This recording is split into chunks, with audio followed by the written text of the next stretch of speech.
Ici à vous présente Fais gaffe.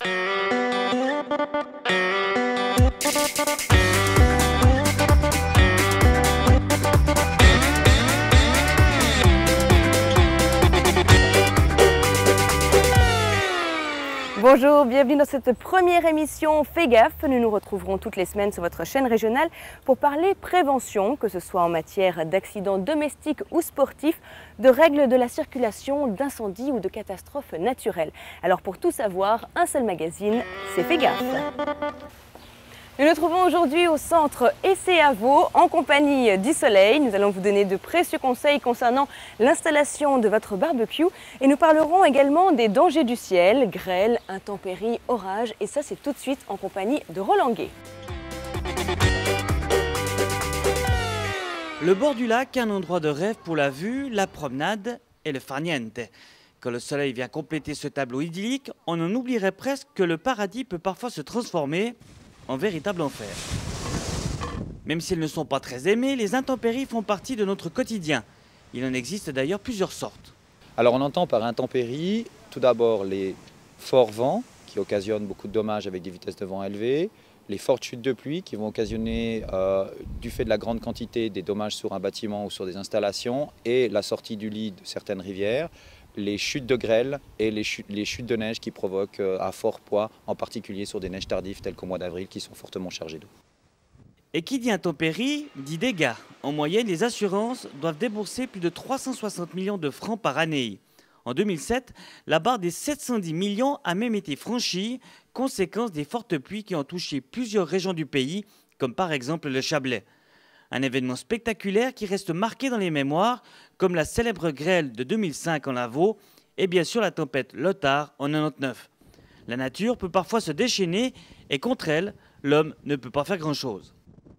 Impossible donc d'éviter tous les dégâts causés par les intempéries. On peut en revanche les limiter et ainsi s'éviter de bien mauvaises surprises.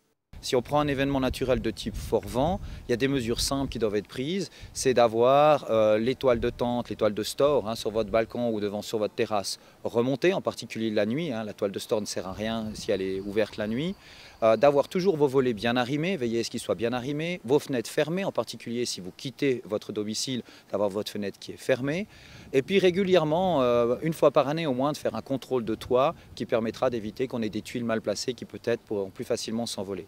En cas de très forte pluie, il faut savoir que la pluie va venir dans vos chenaux. Donc un entretien régulier de vos chenaux, de vos crapaudines au niveau des écoulements est une chose qu'il faut absolument faire avant l'arrivée de l'été, au début du printemps, pour enlever les feuilles mortes et nettoyer. Toutes les grilles à l'aplomb de vos portes-fenêtres ou de vos garages doivent être nettoyées, vérifier qu'il y a un bon écoulement qui puisse se faire. Au niveau de la grêle, il y a peu de choses qu'on peut faire contre la grêle. La grêle, elle arrive, mais c'est peut-être éviter, lorsqu'on sait qu'on a des orages de grêle qui sont annoncés, c'est de laisser des choses au milieu de votre jardin, mais de mettre les choses à l'abri. En cas de fort vent, de les arrimer. Et lorsqu'on part en vacances, en particulier l'été où on a beaucoup d'éléments naturels, forte pluie, fort vent, voire de la grêle, c'est de ne rien laisser au milieu du jardin, mais de les mettre à l'abri, voire de les arrimer ou de les rentrer chez vous pour éviter qu'il y ait des dommages en votre absence.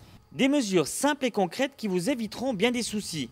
Sachez enfin qu'un service d'alerte météo est à votre disposition pour être informé, soit par Internet, soit par SMS, des fortes intempéries à venir.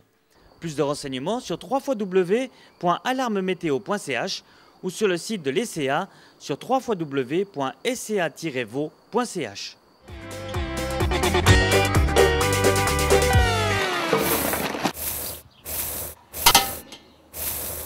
Alors heureusement la météo n'est pas toujours aussi capricieuse, preuve en est le soleil qui nous honore de sa présence aujourd'hui et qui dit soleil dit pour bon nombre d'entre nous grillade. Didier, bonjour. Bonjour mesdames. Vous allez nous donner de précieux conseils pour faire de très bonnes grillades, mais surtout des grillades en toute sécurité. Alors quel serait le premier conseil? Eh bien la première chose, on va profiter du soleil et surtout lever la toile de tente de manière à éviter qu'elle ne prenne feu. Alors ça c'est le premier conseil pour éviter que la toile de tente s'embrase. Quel serait le deuxième conseil? Eh bien, on voit que ce grill est beaucoup trop près de la haie. Donc, si je l'allume maintenant, par rayonnement, je risque de mettre le feu. Donc, je vais le retirer à une distance raisonnable. La distance raisonnable, c'est quoi à peu près? Comptez environ 1 mètre. D'accord. Ensuite, je vois qu'il y a une très grosse bonbonne là derrière. C'est pas un petit peu dangereux? Non, alors cette bonbonne-là ne représente aucun danger à partir du moment où bien, on a vérifié qu'elle est bien pleine, qu'elle est attachée. Il me suffit juste de l'ouvrir. Donc une fois qu'on l'a ouverte, hop, on enclenche notre grill. Oui. Et là, quelles sont les précautions une fois que le grill est chaud? Eh bien, avant de commencer les grillades, il faut se prémunir absolument d'un gant anti-feu et surtout d'une bouteille d'eau, de manière à ce que si le feu venait à s'échapper, qu'on puisse le maîtriser. Et puis, eh bien, vous sentez que ce grill rayonne. C'est très très chaud. Donc, cette place ici n'est pas une place de jeu. Attention aux enfants, il faut absolument que ce soit tranquille. Envoyez les jouer ailleurs. Une fois que la grillade est terminée, qu'est-ce qu'on fait du barbecue? On le laisse ici?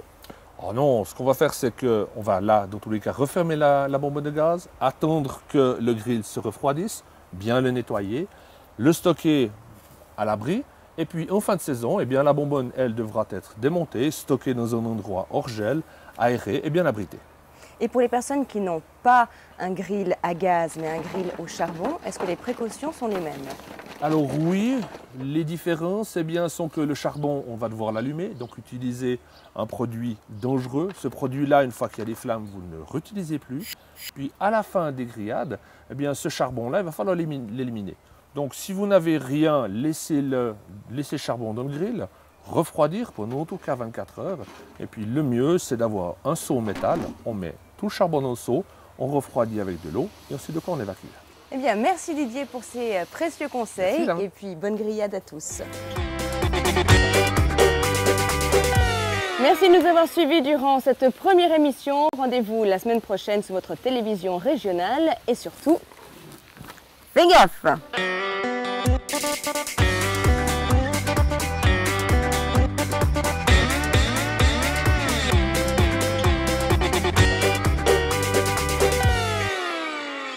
Et c'est à vous a présenté Fais gaffe.